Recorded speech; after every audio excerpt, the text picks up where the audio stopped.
Happy Friday. It is another Mavens of Manufacturing Day. And if you are joining with us, feel free to drop your name and a hello in the comment section below. As the conversation progresses, feel free to also ask questions as well. I'm a little nasally today. Again, sorry for that. I'm hoping to get over this thing by next week, but it should be funny because it just accentuates my Midwestern accent. So that should be pretty funny. But this is episode 134, and I'm super excited because it's sponsored by ProShop ERP, who helps machine shops increase their efficiency. So please stay tuned after the show to hear a brief message from them. They got some information about how you can get some of their software for their students, which is really cool because we're going to be talking about workforce development today. And I am so excited to introduce our guest. Her name is Lindsay Cline. She's the Vice President of Education for Business Development at Phillips Corporation. Hi, Lindsay. How are you doing today? Hi, Megan. I'm doing great. So you can have your Midwestern accent accentuated, and I'll complement it with my Southern accent. How about that? I love your Southern accent. So do you say bless your heart? Yeah, we do. And I think there's like all this controversy about what do we mean when we say bless your heart? And that is very multifaceted, right? It just depends on how we're feeling at the moment. It can be an insult. That is true. We can say bless your heart to refer to someone who's just being silly. But the majority of the time, bless your heart is pretty genuine. It means like, we don't know what else to say, but we're feeling really sorry for you. So bless your heart. Yeah. So I just saw a comedian. She's from the South. I don't know where exactly from the South, but one of her stitches on TikTok is to show like the big caravan vehicles. So like if you like to go traveling and do camping a lot, she showcases all of the big trailers that are like luxury trailers. Like you could actually live in them if you want. And she was talking about bless your heart. And she's like, the LA version is you do you. And I just started laughing so hard and she was like, but if you're on the west side of California, it's like, oh, I'm so excited for that journey for you. And I'm like, oh my gosh, that's so spot on. It's hilarious. But I do want to get into why you're here. I'm super excited because you help on the education side of things within manufacturing, but I do want to get your backstory. So how did you find your way in engineering and manufacturing? Because most women, my age at least, have fallen into it by accident. And my whole purpose here is to try to get that more intentional so that they say, yeah, this is what I wanted to do. But what's your backstory? How did you get involved? It could not have been more accidental. I mean, that's exactly right. I like to go all the way back. I believe in vulnerability. I tell my truth. At one time in my life, I never, ever thought there would be a moment that I would be comfortable introducing myself this way. And now I do it pretty regularly. I am a high school dropout from rural Alabama. I was a teenage girl who had a lot of issues and was very fortunate that I was able to work through those. Found my way into the community college system. And the community college system really probably saved my life in a lot of ways. I had the most incredible instructors at Gadsden State Community College and Southern Union State Community College in Alabama. And they saw things in me that I didn't see. They believed that I could do things that I didn't believe I could do. And that really propelled me to be able to go on and finish a 4-year degree and then a master's degree in hospitality, which is kind of a trade, but I got a master's in a trade, I guess. So I have a master's in hospitality from Auburn University, War Eagle, for anybody from Auburn that's listening. And when I finished my master's degree, my father was diagnosed with cancer back home in northern Alabama, and we have a family farm about 7 miles from Talladega Superspeedway. So I wanted to go home and be with my dad, and Talladega Superspeedway posted a job for a hospitality director. So chances of that happening were just zero, and I was hired. First time I ever walked into an NASCAR track was at Talladega for my job interview. And I walked in and I was like, whoa. I mean, I'm an SEC football person, so we have big stadiums. And I walked into Talladega and I'm like, this is way bigger than SEC. I mean, at the time, I think Talladega could seat 140,000 people. So it was a huge education for me in learning how all of that worked. And so that just kind of transpired. I taught hospitality at Jacksonville State University for a while, and eventually made my way into manufacturing via a good friend of mine, Kathy Lohman, who runs the Gene Haas Foundation. She recommended that I apply for this job, and I did, and I was fortunate enough to get hired. That's awesome. So the first time I found out about Talladega was actually through Talladega Nights, which is a movie with Will Ferrell, and I think it's the most hilarious movie ever. So Agreed. Shake and Bake is always going to come in my mind with Talladega, but I think that would be super cool to come see that place, because even if you're a NASCAR fan, I have a lot of friends who are NASCAR fans, and they're like, it's nothing like going to watch a football game or a soccer game or a baseball game. Like, it's a completely different vibe, and I guess the people are a lot more fun as well. So I definitely have that on my bucket list of things to do. I do want to pull in some comments because we have Andrew here. Hi, ladies. I love both accents. Thank you. Thanks, Andrew. And Andrew is actually doing a Lego therapy session Sunday, this coming Sunday, and he promoted it on LinkedIn. And no, it's not like you come and share your problems. It's just you're building Legos together, and some people find that therapeutic. So I have to put that disclaimer out there. Like, if you have problems going on in your family, that's not the place. I mean, I guess you could talk about it, but we're not giving you medical advice. But he's like, I got into manufacturing by accident too. Andrew, I'll have to ask you about your accidental entry into manufacturing, because I don't find too many guys who fall into it by accident. And then he goes, I took classes at community college MMC near Rochester, New York. That's awesome. I know RIT because my family's from upstate New York. So that's very cool. And then we have Angela from Houston. Hi, Angela. So, she's great. She's awesome. So tell us a little bit more about Phillips Corporation and how you got involved with them and what some of your main responsibilities are with that company, because that's who you're with right now, correct? It is. I'm telling you, Phillips is such an incredible place to work. It really, really is. I mean, we're a family-owned company. We've been around for about 60 years. For 30 of those years, though, we've had a relationship with Haas Automation. So Haas works on a distributor model, and we are the world's largest distributor of that technology. But we go even further than that. So we have a massive team of experts. I work with some of the most brilliant people in the world, I promise. It's incredible. Every time I'm at an event with our team, or I'm doing calls with our team, or I'm doing a ride along, I learned something. They are just phenomenal. So we go way beyond just selling equipment. We are true experts, and we provide true expertise. On my side of things, I work really closely with our education customers. So we have about 600 what we call H-Tech schools. That's any school that has a Haas machine that is teaching students how to use it.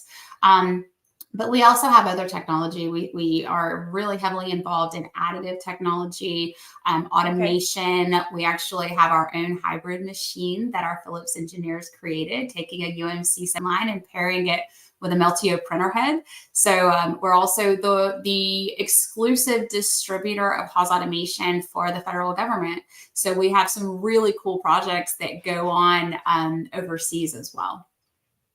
That is super cool. Yeah. So let's talk about the education side of things. So there's a lot of talk about the skills gap and how we're going to close the skills gap. And one of the things that I'm trying to do is get girls excited about, the opportunities that are available, because yes, we're at 30%, which is a little bit better than what we were. But I heard an interesting stat when I attended this event back in October. It was the Empowering Women in Industry event. And one of the things that they found is right now, the amount of women engineers is stagnant right now. And they're actually seeing a slight decline of women entering in the engineering space. So in terms of workforce development,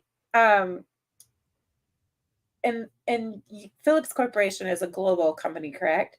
Correct. Yes, I should have mentioned that. We actually have a huge presence in India, but we also have the Middle East, parts of China, and Africa. So one of the interesting things that you and I talked about before was like study abroad planning and maybe connecting that to some of these opportunities to get kids excited about, coming in and pursuing STEM careers, because yes, apprenticeships are highly important and they provide that hands-on experience. And this is why, Gene Haas is doing such a great thing by bringing their machines, because the high school that I graduated from, they actually have a bunch of Haas machines in their CNC department where they're learning. And it just provides that opportunity for the kids to really learn what's actually happening in industry and not just going by textbooks. And I think that's important, because when I was in college, like I didn't know what tech writing was going to look like until I actually got into it. But a lot of these companies are global companies, and you're working on something interesting that you said that you don't quite have a lot of information about. But can you tell us a little bit more about this study abroad planning that you have in the works? Because I think this is really interesting. And I think it's a great opportunity for kids to get involved, especially if they want to know how manufacturing is at the global level. So can you give us more information about that? Definitely. So, my graduate research was on study abroad. I was studying the preparation of students in terms of safety when they studied abroad. So I really, really love the concept of study abroad. It is such an eye-opening experience. It develops leadership skills that are just unrivaled in young people, in my opinion, because it takes you out of your comfort zone. It puts you into a different comfort zone, and then you get to learn how to survive in that environment. So that's really cool, but you're also doing it as part of a team.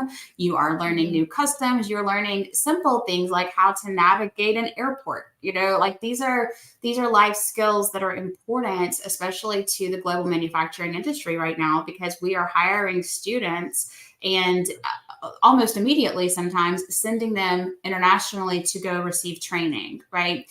And so I started to hear this a whole lot when I first stepped into this role, that companies were really having some challenges with this, because the majority of our two-year students or our trade school students don't have the opportunity to study abroad. Those opportunities are reserved typically for four-year students and graduate level students and private school kids. And so it's something that I really see an opportunity for us to start creating. And because of our international emphasis at Phillips, we do have an opportunity to start exploring that. And I'm really, really excited about it, because these are not just opportunities, like I said, to go and build leadership skills, but they're just fun. Our students deserve these opportunities, right? So they're going and they're learning some really important life skills. They are having a lot of fun, but they're also learning from some of the most brilliant people in the world. Because when you go to Germany, you're going to learn a lot of really different things about manufacturing that we need to know here. When you go to India, you're going to learn from some of the most brilliant people in manufacturing. And so when they're able to not only go have fun, get a great experience, develop leadership skills, but then come back and bring that knowledge to us, and we need it. Yeah, I think it's cool too, because it's going to elevate that 2-year community college level experience as well. And then just world life experience and being able to learn how to do business at an international level, I think is really important, because manufacturing is global, like, right? It's not just a local thing. So I'm super excited to keep my eye on that, because I think it's just so important. And I think that will also entice the next generation a little bit. Like if they know that they can go to a community college and get some of that study abroad experience, I think that's going to be a game changer for recruiting and bringing awareness about the sector to the next generation. So super excited about that. There's a lot of conversations going on. Thanks for the mention, Meaghan. Absolutely, Andrew. Anytime. I think that whole session is going to be amazing. I'm actually taking part in the Lego session because I just like Legos. I'm a nerd. Angela said there are so many different types of engineering and ways to use an engineering degree. Young women need to know this. Absolutely. And that's why we're trying to get the word out there. And then Hope says, hi, Meaghan and Lindsay. Hi, thanks for joining in.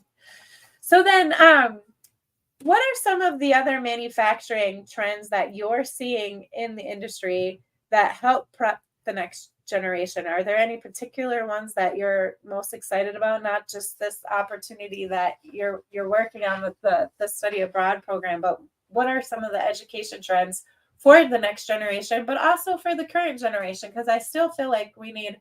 Hi, Kitty. Hi. I still I feel should like have told you all that my cat really, she loves the camera, so she may jump in quite a few times. I love cats, so she's Okay, more than good. welcome.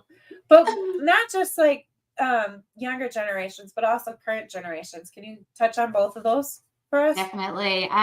In terms of education, we're seeing a lot more emphasis on how we're going to start automating, right? And so robots. And this is cool in so many different ways because we talk about recruiting, we talk about how are we going to start growing our classrooms, which by the way, the vast majority of our programs are seeing growth, and it's really cool because that wasn't even the case 2 years ago. And now we're seeing that start to really improve and change. So these recruitment conversations that we've been having and that you've been having have been so important, and they've really worked. So thank you to everyone who's been part of that. But awesome. Robots are a great way for us to help with this, right? So we have say this is kind of a talk track at this point, things that we say a lot. And one of the things that we say a lot is if you wait until high school to start talking about manufacturing, you've already missed it. It's already too late, right? We've got to start young. And one of the things that we see in a lot of schools now is additive manufacturing, which is also known as 3D printing. So if there's a 3D printer in an elementary school, this is a great way for us to start talking about the connection between 3D printing and manufacturing, right? So rather than calling it 3D printing, we call it additive manufacturing. And then we can start easily making the link between that technology and subtractive manufacturing, which is CNC, right? So that's one of the things that we're seeing is more emphasis on things like additive in elementary school classrooms and middle school classrooms. We're seeing desktop mills quite frequently now going into middle schools. Desktop mills are really cool. We have, especially with the Haas desktop mill, we have a pen attachment. So it can actually just kind of doodle your name and really show how to program that. And it's very safe for young people.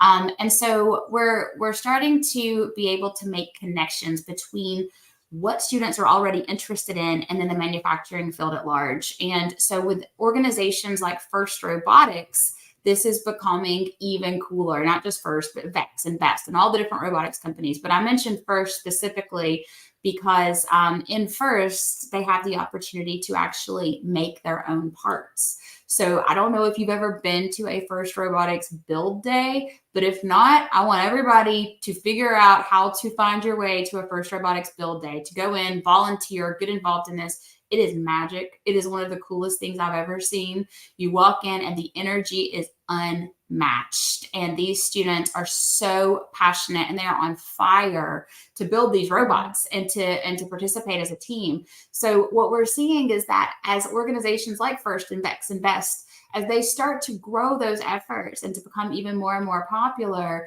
we're getting a lot more students considering careers in manufacturing because they're already familiar with them.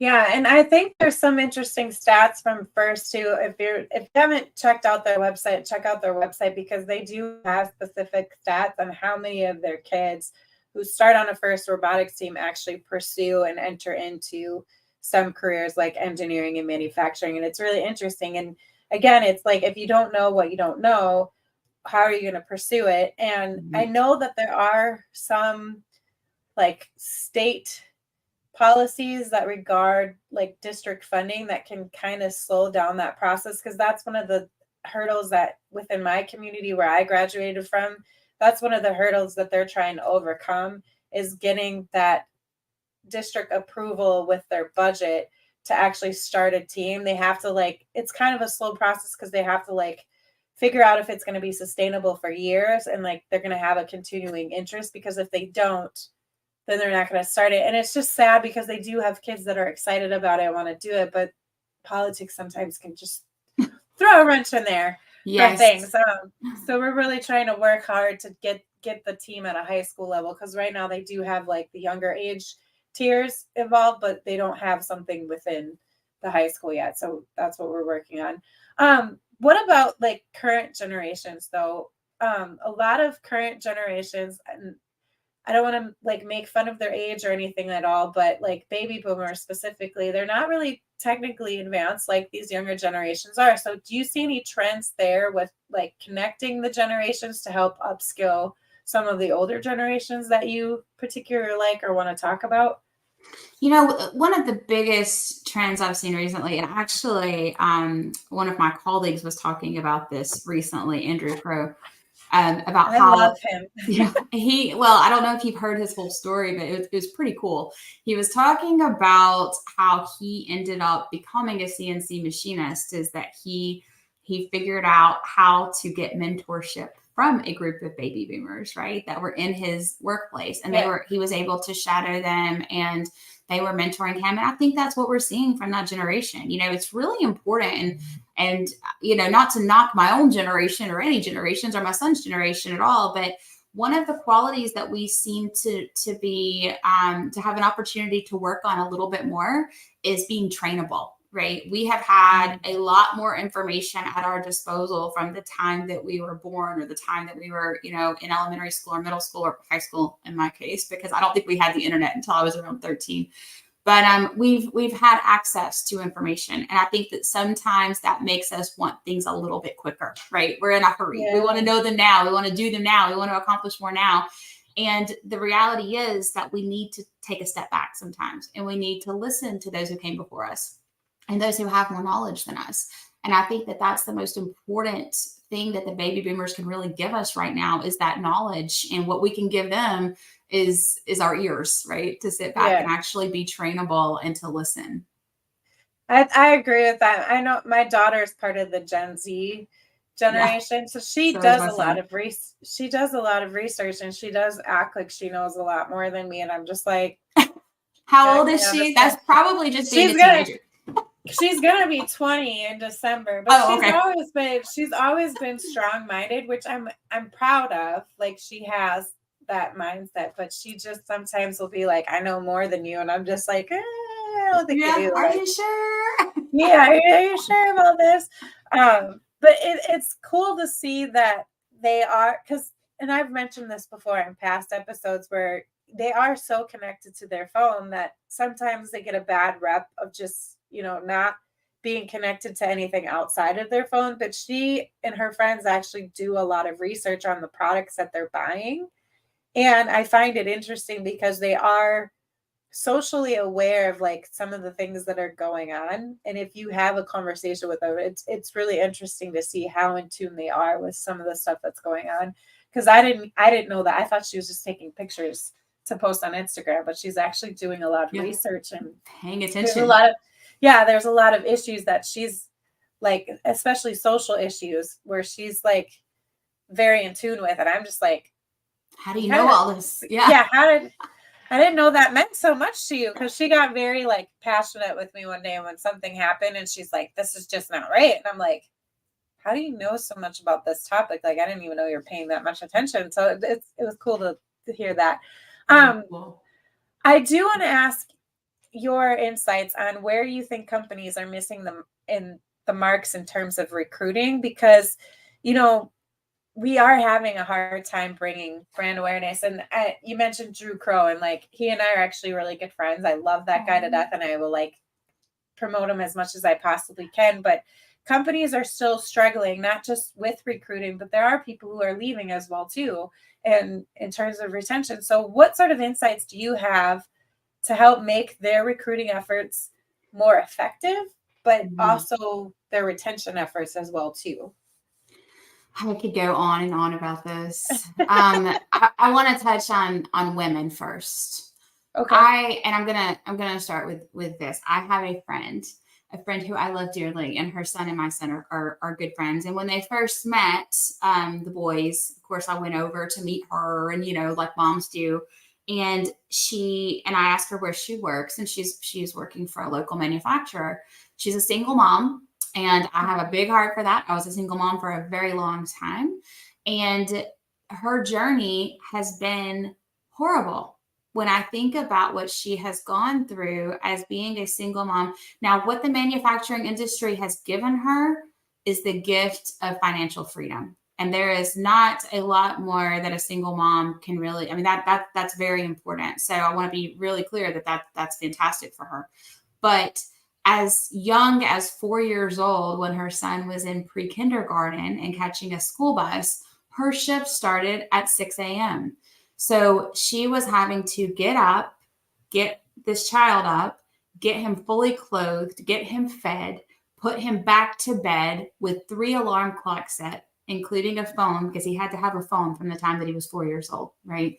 And then she goes to work and then proceeds to start calling him nonstop in order to make sure that he gets up and gets on the school bus in order to make it to school, right? Then he's 4 years old. At 4 years old, this started, right? So this is not an uncommon occurrence. This is something that we see a lot. So when we start talking about, and then that's not even, mentioning what happens when he gets home from school, right? So when we start talking about wanting to get women more involved in industry, I think that it's very important to remember we're still women, right? Just because we've entered the manufacturing industry doesn't mean that we're not women. It doesn't mean that we're not moms. It doesn't mean that we don't have some very specific needs that need to be met in order for us to be successful both at home and at work, right? And I think that that's one of the fixes. I've seen a couple of companies do this, and it's super encouraging, is just make a scheduling change. Change your shifts to accommodate the needs of moms. If you can make that change, if you can provide a little bit more flexibility there, I think you will see some really cool things happen in the workforce, particularly as they relate to women. Yeah, I had a conversation with a couple companies that were actually and one actually did it. They built a daycare in their facility. So wow, they that's have cool. they have certified professionals who are in childcare. So any single mom that needed to come to work early, they set it up within their community too, where they could bring their kid to the facility, start working. They would have, certified professionals watching their kid, and then a bus would come through and bring the kids to and from school. So then they could fill out their shift, which is super cool. And I don't remember how they got the funding, but she explained how the whole process started and how they were able to get funding for it. And then even on construction sites, they're starting to put breastfeeding pods on construction sites for women who are trying to pump. And I think that's amazing. I like it's conversations that people get uncomfortable with, but it's like, it helps. It works. So it's the real world. It's life. Yeah. Outside of women though, what in particular for younger generations? Yeah. I think that's one of the coolest things. So I have a colleague, her name's Robin Ricks, and she leads Manufacture Alabama.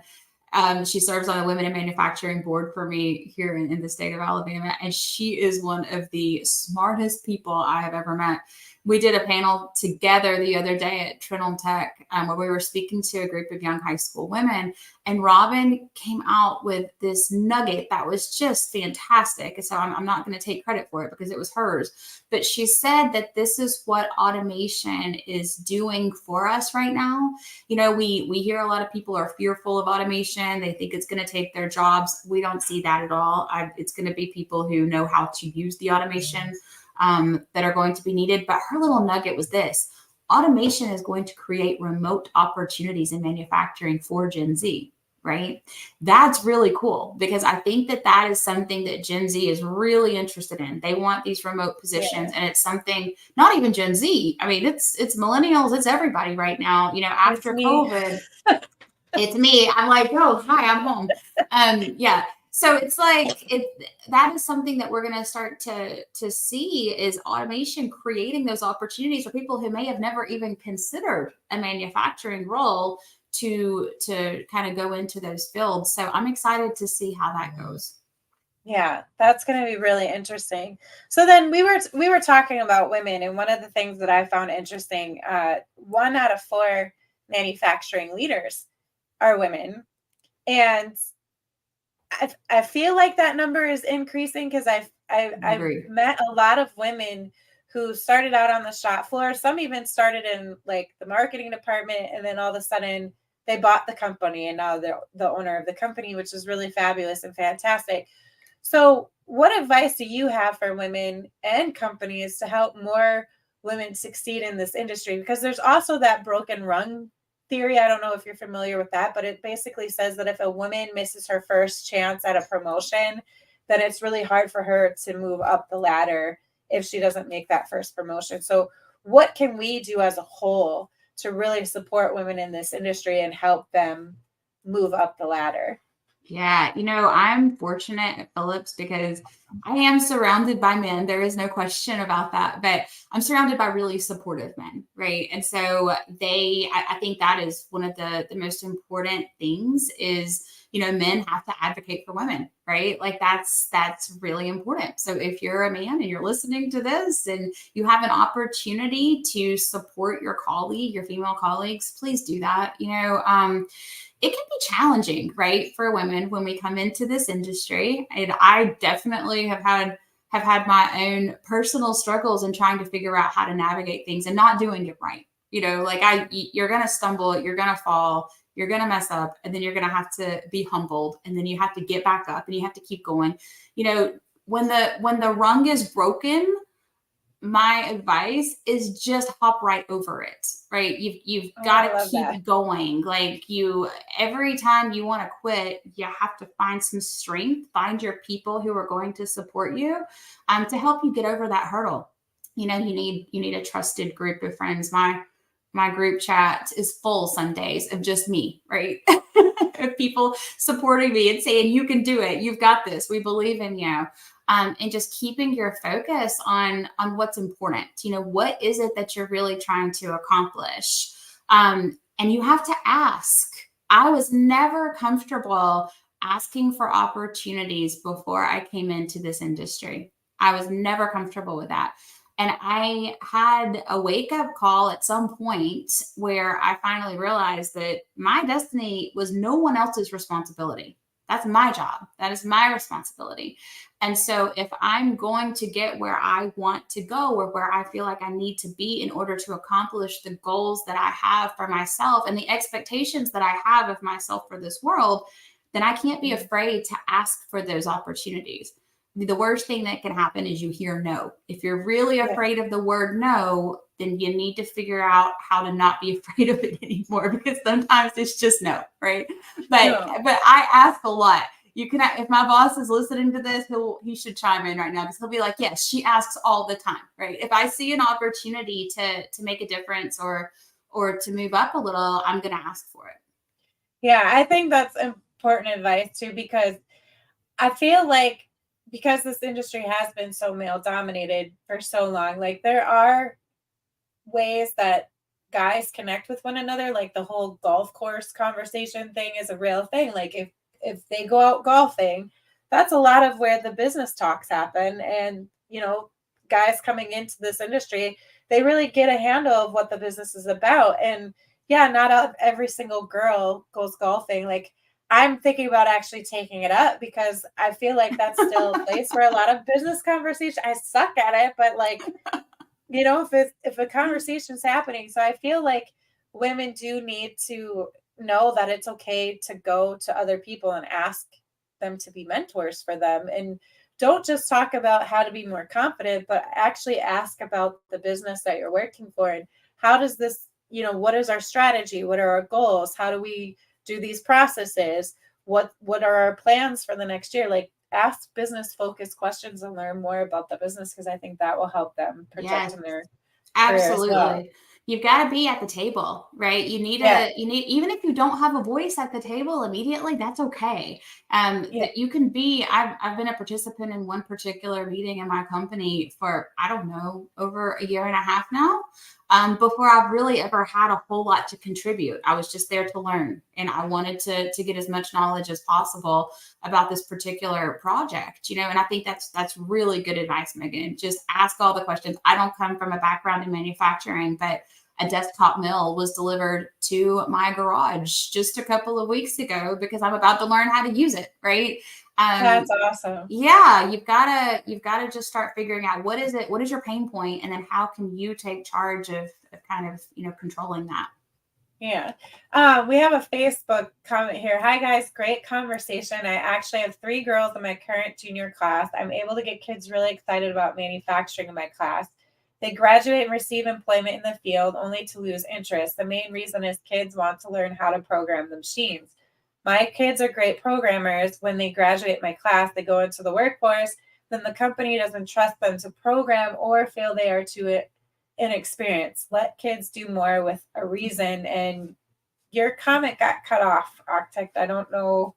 That's Bill. Hi, Bill. Oh. Good, cool thing about this particular commenter is he was the H Tech Educator of the Year for 2023. Very proud of him for that. The very first time we ever did that award, and he won it this year at the annual H Tech conference in Fort Smith, Arkansas. So whatever he has to say is very valuable. I assure you that.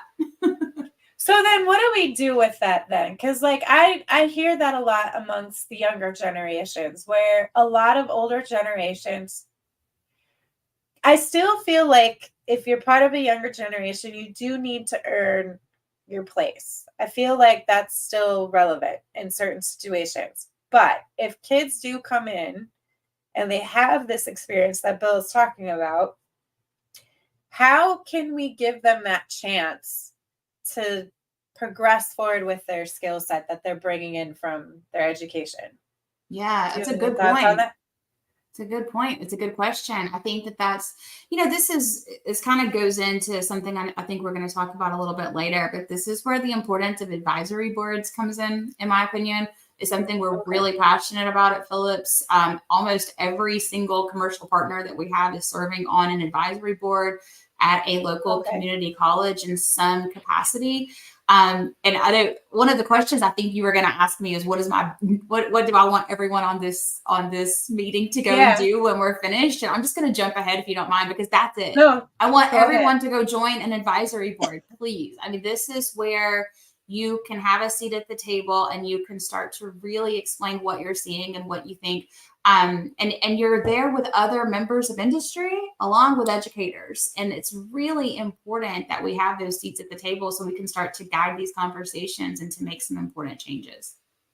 But I think that's good advice. I would like to be part of more of those, not necessarily to like participate in the conversation, but just to be a fly on the wall and hear what they're actually talking about, because I think that's helpful for anyone that's trying to promote this industry and get the news out there, is to really learn how they're talking about in different communities. So I try to get involved with a lot of the conversations in my own community on how they're really trying to bring up some of the curriculum in the manufacturing space that's here, just because it's talked about differently than in other communities, because we just focus on a different type of manufacturing than other communities have. So I think those types of conversations are there.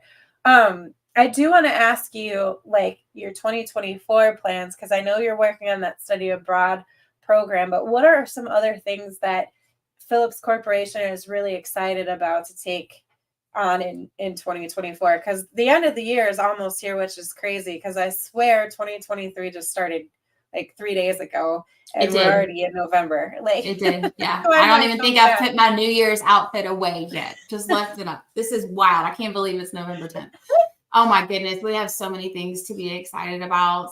We have a lot of fun, interesting educational things that are happening in India that I'm actually going to India for the first time in January. So that's exciting. Yeah. So I work closely with our India team, but I haven't actually been there to see it in person. So something that's really cool that's happening over there is just a very, very thorough expansion of manufacturing education, particularly as it relates to machining in every school. And so and Phillips plays a really big role in that expansion. So I'll be going there to explore that and to see what pieces of it might be relevant to the United States and what pieces of U.S. education we might be able to take over to India. Also going to Abu Dhabi and Dubai while I'm there to see some really interesting things. We have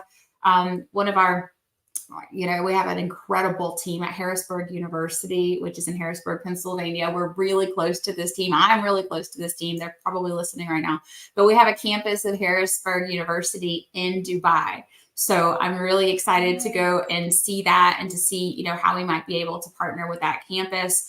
We are working really hard on our Phillips Machinist app right now. So we have a really cool app. It has calculators. It has job postings. It has events. It has all of these really cool things that we've been focused on leveraging for our education customers. And we're going to be expanding that significantly in 2024. So excited about that. Our Phillips Service Internship Program is about to blow up. It's already really cool, but we're getting a lot more interest in it. So we expect to see that. One of the biggest trends that we have in our industry right now, Meaghan, is we need a pipeline of talent to come and serve our service engineer, team, and to be service engineers, with people who are fixing the machines when they're down. So this is a critical need in our workforce right now, is having people in industrial maintenance who know how to fix these machines. So we are building out a really cool formal internship program. So we have a lot of exciting things going on. That's really cool. Well, I'm super excited for you all, and I'm looking forward to what you bring to the table next year. And you already answered if you had one to ask for our audience. What would you ask? But is there anything else that you want to add before I let you go here for the weekend? Is there a question that you thought I was going to ask that I didn't ask? Is it something that you want to say to the audience? No, just join an advisory board, go to a First Robotics Build Day, get as involved as you can. If you're seeing an issue in recruiting, see what role you can fill in order to kind of help with that, and of course, thank you to everyone who's already doing that. And happy Diwali to all of our India partners and anyone from India who may be listening. Today is the first day of that. Awesome. Well, Lindsay, thank you again for joining me today. I was really excited to have you on, and hopefully we can meet face-to-face one day. And then I just want to thank everybody who tuned in and dropped a comment in the comment section. Thank you so much. I do have a message from ProShop ERP after this, so please stay tuned for that. And then I just want to wish a happy early Veterans Day to all of our veterans. Thank you for the sacrifice that you've made in serving our country. I really appreciate that. My dad is a Vietnam vet, so I always got to give a shout out to our veterans. So I hope you guys have a great weekend. Thank you so much. Talk to you soon. Bye, everyone. There is nothing more important than empowering the next generation. ProShop believes deeply in investing in the future of manufacturing in North America, and especially in showing students how exciting manufacturing careers can be. This belief has led them to donate their software to various student-run businesses around the country. ProShop allows students to engage with real-world enterprise software on a daily basis and further develop their technical skills to prepare them for the workforce. If you think your student-run manufacturing program would be a good fit for ProShop, feel free to reach out at proshoperp.com/call. That's proshoperp.com/call.